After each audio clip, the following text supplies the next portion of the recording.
नमस्ते भारत। और मैंने एक शॉर्ट्स डाले थे अभी भारत पाकिस्तान युद्ध और उस पर जो मीडिया और सोशल मीडिया यूज़र्स ने जो कुछ भी किया, उसी में आगे और मैं बात शुरू करती हूँ। जब ये सब चल रहा था तब एक और चीज़ हो रही थी, सोशल मीडिया पर हो रही थी कि लोग बॉलीवुड को टारगेट कर रहे थे, बॉलीवुड के कुछ खास नामों को टारगेट कर रहे थे कि उन्हें जो है इस मुद्दे पर कुछ बोलना चाहिए। अब जिसको जैसे लगा उन्होंने बोला, और मगर कुछ लोगों के पीछे तो कुछ लोग बिल्कुल ऐसे पड़े थे कि उन्हें बिल्कुल तुरंत कुछ बोलना चाहिए। जैसे अगर वो पर्टिकुलर लोग अगर भारत पाकिस्तान युद्ध पर कुछ बोल देते तो तुरंत ही, जैसे युद्ध का तुरंत ही निर्णय हो जाता, युद्ध तुरंत ही तत्क्षण ही युद्ध जो है वो किसी निर्णायक मोड़ पर पहुंच जाता। अब इसकी क्या वजह? अच्छा, कुछ विशेष लोग ही टारगेट हो रहे थे, क्या इसकी वजह है ये भगवान जाने।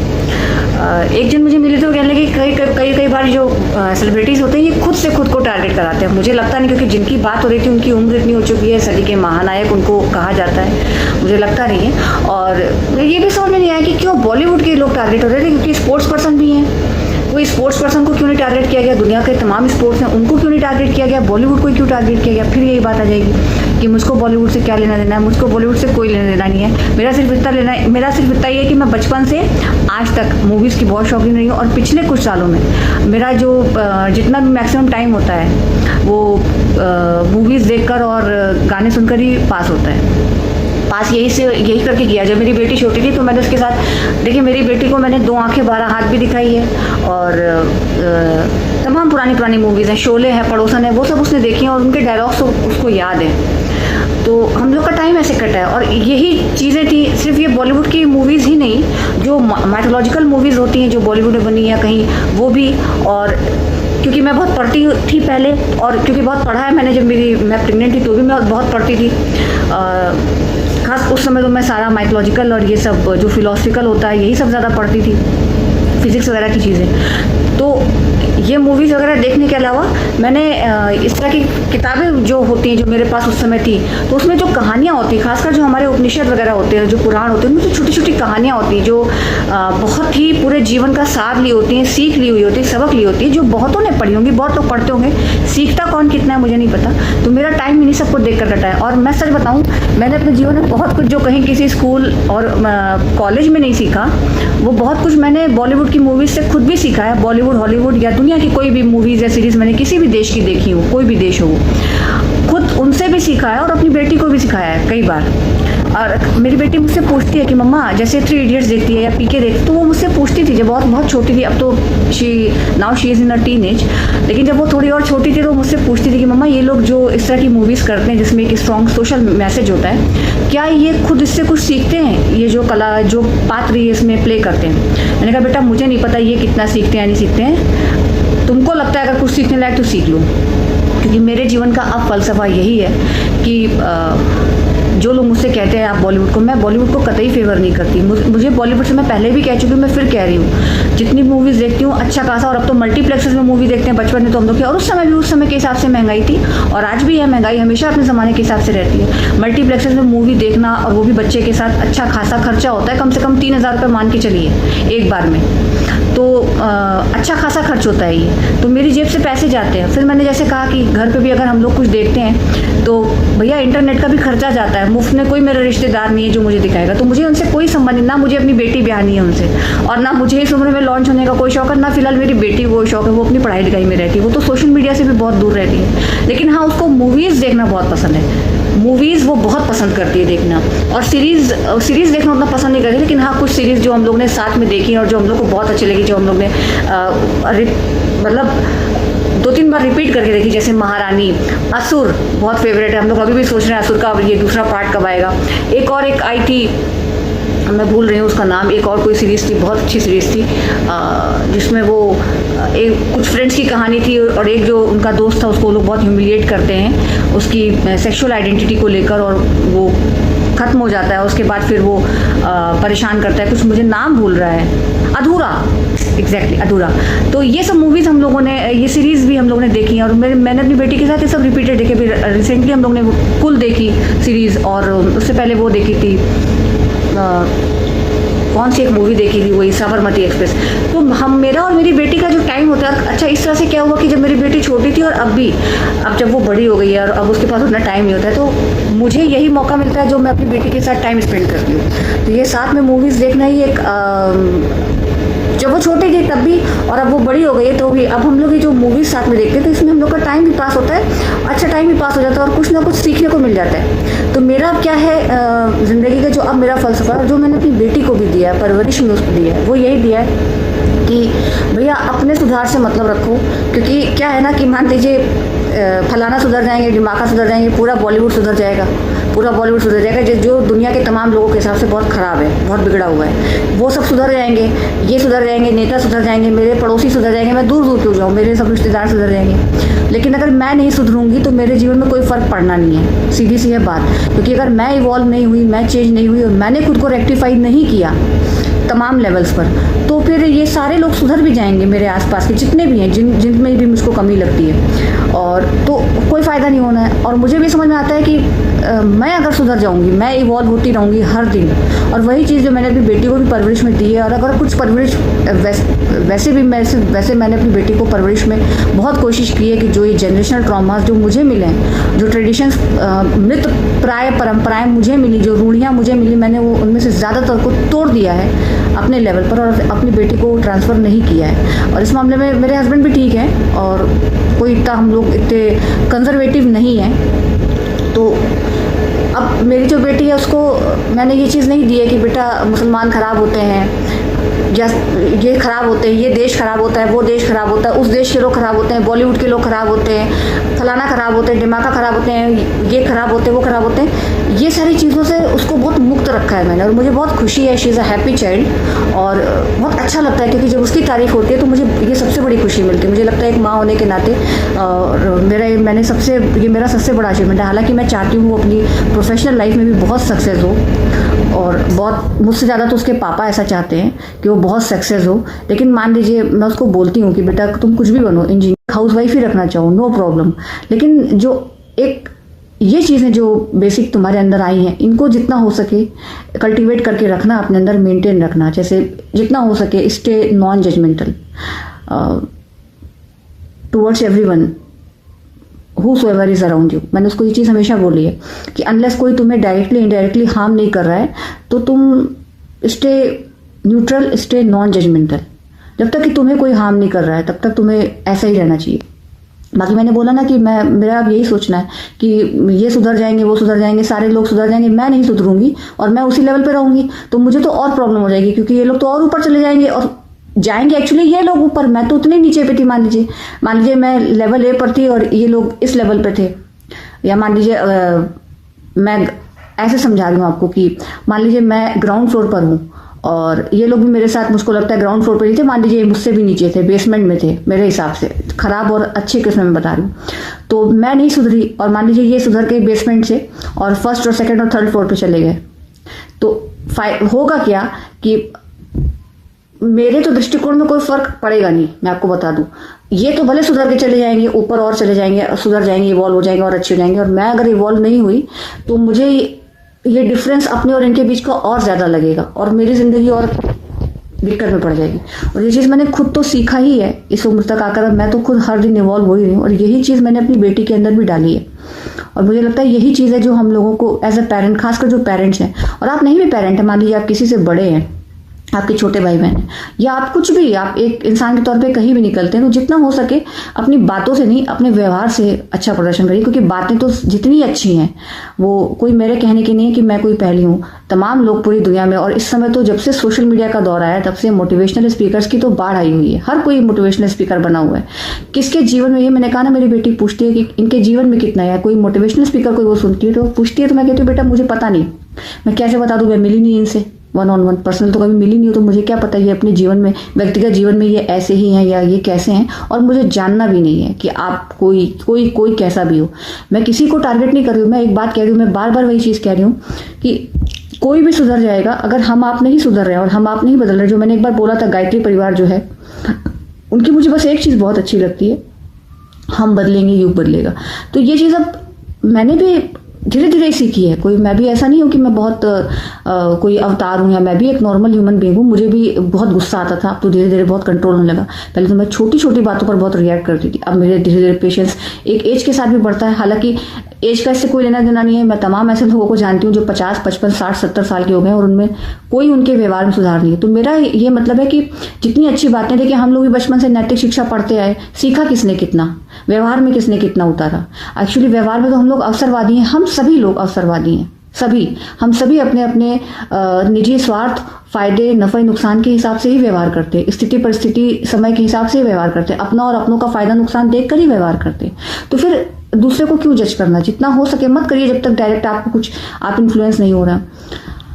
रही बात, वही मैंने कहा, किसी को भी आपको जज करना है तो उसके काम के आधार पर जज करिए। अगर आपको बॉलीवुड को जज करना है तो आप उनकी मूवीज के आधार पर उनको जज करिए। अच्छी नहीं, मैं खुद कह रही हूँ, उधर भी बहुत समय से बॉलीवुड ने कोई अच्छी मूवी नहीं बनाई, उस आधार पर उनको जज करिए। अब वो अपने व्यक्तिगत जीवन में कौन क्या करता है, क्या नहीं करता है, कौन ड्रग्स लेता है नहीं लेता है, किसका किससे रिलेशनशिप है, कौन किसके साथ सोता है, कौन किसके साथ उठता है, मुझे कोई मतलब नहीं है।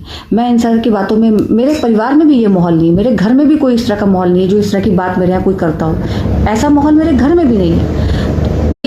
बहुत लोग कहते नहीं इतना पैसा मिलता है, भैया उतना पैसा पाने के लिए भी अपनी वो बनानी पड़ती है। ऐसा तो है नहीं कि आप पहली बार कोई फिल्म पहली आप कोई फिल्म ज्वाइन करते हो, कोई फिल्म साइन करते हो और आपको करोड़ों रुपए में मिलते हैं। आपको खुद को साबित करना पड़ता है, तो बहुत मेहनत का काम है। तो मैं तो क्या है कि इन्हीं लोगों से टाइम पास होता है मेरा, तो मैं तो भाई ग्रेटिट्यूड से भरी रहती हूँ। मैंने कहा ना, मैंने जो बहुत कुछ स्कूल में नहीं सीखा, कॉलेज में नहीं सीखा, वो मैंने सीखा है फिल्में देख कर। और अपनी बेटी को भी मैंने बहुत कुछ सिखाया है फिल्मों से।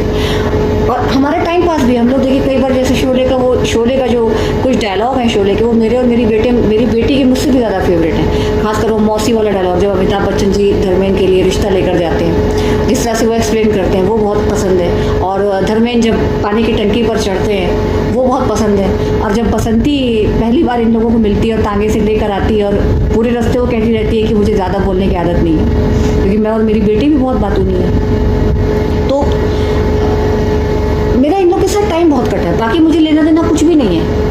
मेरा कोई मतलब नहीं ना, मेरी देखिए अगर मुझे इतना होता तो मैं ऐसा चैनल पब्लिक है, मैं क्यों ऐसी बात करती मैं तो चाहती हूँ पब्लिक मुझसे, और जो मेरी तरह सिंपल सोबर पब्लिक है वो मुझसे कनेक्ट हो। मैंने आज तक देखिए जब से मैं वीडियो बना रही हूँ आज तक शायद पहला एक ही वीडियो होगा जिसमें मैंने लोगों से लाइक सब्सक्राइब शेयर करने को मैं कभी नहीं कहती। मुझे लगता है आप देखोगे आप क्योंकि मैंने आज तक जितनी भी चीज़ें फ़ोन पर पसंद की हैं वो कोइंसिडेंटली पसंद की हैं। जो दुनिया के जो दूसरे देशों की जो सीरीज़ मैंने देखी वो कोइंसिडेंटली देखी, क्योंकि मैं बराबर रहती थी तो स्क्रॉल करते किसी में नज़र पड़ गई, कोई बहुत अच्छा लगा फिर उसकी सीरीज़ देखी।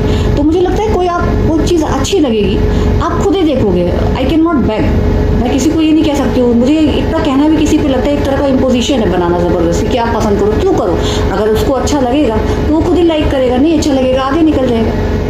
तो मुझे तो पब्लिक से ज़्यादा मतलब है, लेकिन मैं इतना फ़ायदा और नफ़ा नुकसान नहीं देखती। जो मेरे दिल की बात होती है मैं वो बोलती हूँ। मेरा यही इसी तरह से मैंने जीवन अभी तक फ़िलहाल जी है कि जो मन में आता है बोलो, और जो अपने दिल की बात है वो कहना मुझे ठीक लगता है और मैं कहती हूँ। मैं सोचती नहीं उठता, मैं बॉदर नहीं करती हूँ, चाहे उसके जितने भी जो भी कॉन्सिक्वेंसेज हैं। तो मैं चाहती हूँ जो मेरे जैसी पब्लिक है, जो मेरी तरह सोचती है, जिनका मेरी तरह से है कि ना काहू से दोस्ती ना काहू से बैर वाला हिसाब है, ना उद्धव का लेना ना माधव का देना, जो जेन्युइन है वो बोलते। देखिए मैं आपको बताऊँ मेरे अनुभव से मुझे अब लगता है दुनिया में 3 तरह के लोग होते हैं। एक तो वो होते हैं जो या तो इस साइड होते हैं या तो उस साइड होते हैं, यानी इस तरफ होते हैं या उस तरफ होते हैं, क्लियर, और फिर वो उसी तरफ रहते हैं। दूसरे वो लोग होते हैं जो इधर उधर फ्लिप करते रहते हैं, जो सबसे ज़्यादा है अवसरवादी। और मुझे लगता है अगर प्रैक्टिकलिटी के हिसाब से देखा जाए तो ठीक भी है वो लोग, जैसा अपना मतलब देखकर नफ़ा नुकसान देखकर उस हिसाब से साइड अपनी फ्लिप करते रहते हैं। और तीसरे लोग हैं जो हम जैसे लोग हैं, हम लोग भी इधर उधर करते रहते हैं। देखने में ऐसा ही लगता है कि हम लोग दूसरी प्रकार के लोग हैं, लेकिन हम लोग दूसरी प्रकार के लोग नहीं हैं। जैसे मैं हूँ और मेरे जैसे तमाम लोग हैं, मैं जानती हूँ मैं अकेली नहीं हूँ, मेरे जैसे तमाम लोग हैं। हालांकि हम जैसे लोगों को हमेशा ही चाहे परिवार हो, चाहे समाज हो, चाहे रिश्तेदारी हो, चाहे पास पड़ोस हो, हाशिए पर रखा जाता है। क्यों है तो हम लोग भी फ्लिप करते हैं इधर उधर। मगर हम लोगों का फ्लिप करने का जो रीज़न होता है वो कोई व्यक्तिगत स्वार्थ नहीं होता। हम लोगों का ये होता है कि जो जेन्युइन बात है, जैसे अगर मोदी जी अच्छा काम कर रहे हैं तो मैं बोलूँगी, और मोदी जी अच्छा काम नहीं कर रहे हैं तो भले मैंने भाजपा को वोट दिया। मेरा तो पूरा खानदान मायके से ससुराल तक भाजपा वाला है, और मायका तो मेरा बहुत स्ट्रॉन्ग बहुत अच्छा है, और मायके में मेरे तमाम लोग जो बहुत अच्छी अच्छी जगहों पर हैं। मेरे लोग ही रहने की वजह से लोग बहुत समझते होंगे, जो भी समझते होंगे, मेरा ससुराल भी काफ़ी अच्छा है। और आप लोग, क्योंकि जो लोग लोग ही रहते हैं उन वो एक्चुअली, मैं तो वैसे ही बहुत मिसअंडरस्टैंड हूँ अपनी बातों की वजह से। अब आजकल सोशल मीडिया पे, मैं पहले फेसबुक पे बहुत बवाल काट चुकी हूँ जब यूपी में इलेक्शन थे तो। और क्योंकि मैं बोलती हूँ कि अब मेरा पूरा जो खानदान है वो पूरा मायके से ससुराल तक कट्टर बीजेपी वाला है। और मैंने जैसे कहा, मायके में जो तमाम लोग बहुत ही अच्छी जगह पर है, तो भाई अब उन लोगों को भी उलझन होती थी कि ये बोलती रहती है। तो मेरा क्या है कि, और मेरे जैसे बहुत लोग हैं जो, ऐसा नहीं कि उनकी भक्ति में कोई कमी, वोट मैंने बीजेपी को ही दिया, लेकिन अगर आप काम गलत कर रहे हो तो मैं आपके खिलाफ बोलूंगी, क्योंकि मैं आपको अपना वोट देती हूँ, ये मेरा संवैधानिक अधिकार है और आपका संवैधानिक उत्तरदायित्व है कि आप जवाब दीजिए। तो हम लोगों का फ्लिप करना होता है निजी स्वार्थ के चलते नहीं, लेकिन हम लोग क्या होते हैं कि जो मेजॉरिटी जनता है वो कई बार हम लोगों को दूसरे प्रकार का समझ लेती है। और जो कुटिल सयाने हैं, जो बहुत चतुर हैं, जिनको श्रूड कहा जाता है, कपटी, धूर्त, वो जानते हैं कि हम लोग फ्लिप करते हैं तो उसमें हम लोग अपना स्वार्थ नहीं देखते। दूसरे प्रकार के लोग हैं, जो मैंने कहा ना 3 प्रकार के लोग होते हैं, दूसरे प्रकार के लोग जो अवसरवादी होते हैं। हम लोगों की अवसरवादिता में और उनकी अवसरवादिता में ज़मीन आसमान का अंतर। कुछ कुटिल सयाने लोग ये समझते हैं, लेकिन वो जानबूझकर मेजॉरिटी के साथ सुर में सुर मिलाकर हम लोगों को भी दूसरे प्रकार का सिद्ध कर देते हैं। तो मुझे तो उससे फ़र्क नहीं पड़ता, और मैं जानती हूँ मेरे जैसे तमाम लोगों में फ़र्क नहीं पड़ता। लेकिन हाँ, हम जो इस तरह के लोग होते हैं वो ज़्यादातर क्या होता है, लड़ना छोड़ देते हैं, बोलना छोड़ देते हैं। तो मैं तो, मेरे सिर्फ वही है कि मुझे जेनेलिया डिसूजा की एक क्लिप याद आ जाती है कि मैं भूखी रह सकती हूँ, मैं प्यासी रह सकती हूँ, मुझसे चुप नहीं रहा जाता। और अगर मैं चुप रहती भी हूँ कुछ दिन के लिए तो अपनी मर्जी से चुप रहती हूँ, कुछ दिन के लिए चुप रहती हूँ, फिर आ जाती हूँ डबल एनर्जी से। वो बिल्कुल जैसे होता नहीं, चीता 2 कदम 4 कदम पीछे जाता है तो फिर और लंबी छलांग लेकर आता है आगे, तो वो चीज़ होती है। तो क्योंकि मैं तो वैसे भी बहुत अपने को मानती हूँ कि just an instrument, just a medium. तो जैसे यूनिवर्स खिला रहा है तो मुझे लगता है जब तक यूनिवर्स बुलवा रहा है बोलूँगी, जब चुप करवा देगा चुप हो जाऊँगी। तो हम जैसे लोग जो हैं अक्सर चुप हो जाते हैं, तो मैं तो नहीं चुप होंगी। तो मेरा वो मतलब, मेरा ना बॉलीवुड से कोई लेना देना है, ना मेरे नेताओं से, ना मेरी किसी स्पोर्ट्स पर्सन। देखिए जैसे अब मैं आपको बताऊँ, जैसे मैंने कहा था विराट कोहली, अनुष्का शर्मा जी बहुत बेहतरीन अपने में हैं दोनों ही लोग। लेकिन अब इंडिया में एक अजीब ट्रेंड चला, सबको मालूम है, एक अजीब ट्रेंड चला। मतलब मुझे तो बीच में ऐसा लगने लगा था कि वो समय चला गया भारत में जब लड़कियां शिव जी का और विष्णु जी का व्रत रहती थी। मैंने कोई ऐसे व्रत नहीं रहे। मैंने कहा ना, मुझे शादी और बच्चा ये मेरी कभी प्राथमिकता था ही नहीं, मैंने कभी इस तरफ सोचा ही नहीं था, कभी भी नहीं। लेकिन अब ठीक है, फिर वही बात आई, मेरी डेस्टिनी कुछ और थी, मेरी सोची हुई डेस्टिनी मेरी नहीं थी। तो जहाँ जो था वो उधर आके मेरी डेस्टिनी उधर आई है। तो वो एक समय था कि शिव जी का, मैंने कोई ऐसा व्रत नहीं, जैसे मैंने कहा मुझे तो कोई इंटरेस्ट नहीं था, तो मैं तो ऐसा कोई व्रत रही नहीं। मैं तो शादी के बाद मैंने करवा चौथ और भी छोड़ दिया, मुझे याद ही नहीं रहता था, मैं अक्सर ही भूल जाती थी, खा पी लेती थी, मुझे याद नहीं रहता, तो मैंने फाइनली छोड़ दिया। भैया जिसको जीना है वो अपनी किस्मत से और अपनी उम्र से जिएगा, मेरे बस का नहीं होता, मेरे से नहीं होता ये सब। और मैं तो अब कुछ भी, कोई भी ट्रेडिशन देखिए नहीं फॉलो करती, ना बिंदी ना मांग, मैं कुछ नहीं मानती। तो चूड़ी उड़ी भी मैं ओकेजनली करती हूँ, मेरा मन होगा तो इसलिए करती हूँ, मेरे को कोई फ़र्क नहीं है कि मुझे को दिखाना है कि भैया मैं शादीशुदा हूँ। ये भी एक अजीब ट्रेंड है। गनीमत है कि यहाँ लोग माँ बनते हैं और दूध की शीशी नहीं लटका दी जाती औरतों के गले में, तो मैं माँ बन चुकी हूँ, गनीमत है इतनी। खैर, तो मुझे हंसी आती थी कि कुछ दिन में अब लोग विराट कोहली जी के नाम का व्रत रहेंगे। अच्छा देखिए, जो लड़कियां ये कहती हैं कि मैं शिव जी का व्रत रहती हूँ, शिव जी जैसा पति, मैं सच बताऊँ, इनको शिव जी जैसा पति मिल जाए, अगर शिव जी जैसा पति मिल जाए, सोचिए आप, जो आदमी हमेशा न जाने कौन से उसमें ध्यान में, समाधि में लीन रहता है, दीन दुनिया से उसको कोई मतलब नहीं। शमशान की वो जो राख होती है, चिताओं की राख, वो भस्म भभूत की तरह लपेटे रहता है। सारे भूत प्रेत पिशाच राक्षस दानव दैत्य मानव तो छोड़िए, भूत प्रेत पिशाच राक्षस और नाना प्रकार के विषैले जीव जंतु जिनके साथ कोई नहीं रह सकता, वो भी उनके साथ 24 घंटे रहते हैं, 365 दिन रहते हैं, हमेशा रहते हैं जब से शिव हैं। और ऊपर से उनको कहा जाता है बिल्कुल फ़कीरों में फ़कीर, मस्त फ़कीर, महावैरागी। उनका धन ऐश्वर्य समृद्धि संपन्नता और संसार से कोई लेना देना नहीं, और हमेशा मैंने कहा समाधि में लीन रहते हैं। इसीलिए सती माता जो है वो हमेशा वो उनकी जो जर्नी थी वो सती, और सती से फिर 10 महाविद्या महाकाली होते हुए, और फिर वो अपने को उन्होंने जो भस्म किया योगाग्नि से, और माता पार्वती के पुनर्जन्म तक ये चलता रहा उनका, क्योंकि पति ऐसा मिला उनको। अब सोचो, आप शिव जी की पूजा करते हो, शिव जी जैसा पति चाहिए। सोचिए आप इन लड़कियों से पूछिए, अगर भगवान न करे इनको शिव जी जैसा पति मिल गया, ये 24 घंटे नहीं रह सकती, 24 घंटे नहीं रह सकती। लेकिन वही जो सिखाया जा रहा है जनरेशन से जनरेशन टू जनरेशन, जो बेवकूफ़ी ट्रांसफ़र की गई है, अच्छी पढ़ी लिखी लड़कियाँ भी मैं देखती हूँ उसे तोड़ने को नहीं तैयार। तो तोड़ने को नहीं तैयार हैं। जैसे शादी और बच्चा जो है वो जीवन का अल्टीमेट गोल है और कुछ नहीं होता। अरे भाई, जब तुम्हें लगे तब शादी करो। फाइनेंशियल सिक्योरिटी के लिए शादी मत करो, फिजिकल सेटिस्फेक्शन के लिए शादी मत करो। शादी तुम तब करो जब तुम्हें लगे कि हाँ मुझे चाहिए, और बहुत सोच समझ के करो, अपनी हर तरह की कॉम्पेटिबिलिटी देख कर ही करो।